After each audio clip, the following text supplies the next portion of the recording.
Yon, what's up mga kautoy? Nag-stock tayo dito ng mga panibago nating pyesa. O, papakita ko sa inyo. Siyempre, baka mapadalaw kayo dito sa munti naming talyer dito sa Salazar Street, Central Signal, Taguig City. Yan. Ang hawak namin mga pyesa dito, almost karamihan talaga pitch bike. Yan. Yan, nag-restock ulit tayo dito eh. May mga bola, clutch spring. O, diba? Dami yan, clutch spring. Yan, may click, Mio, MIUI, M3, Aerox. Yan. Tapos ito mga filter. Oh. Filter na high flow. Yan, meron tayong M3, BitFi, NMAX version 2, version 1, Aerox. Okay, may cams din tayo dito.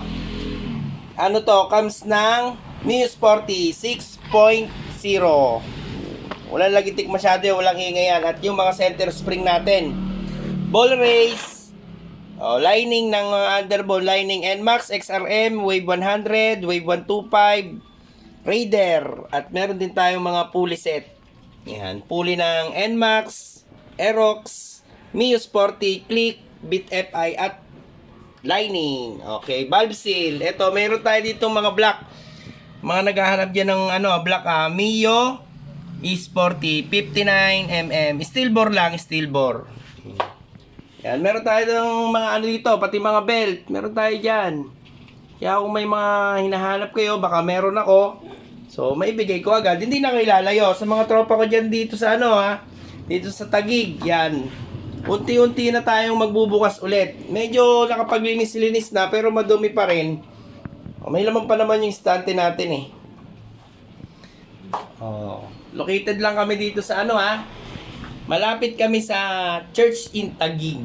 Okay, sa mga mahilig dyan mag-racing, alam nyo na yung pupuntahan ninyo.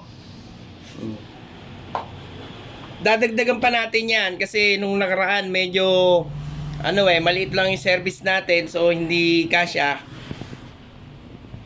Kaya yan lang yung napamili.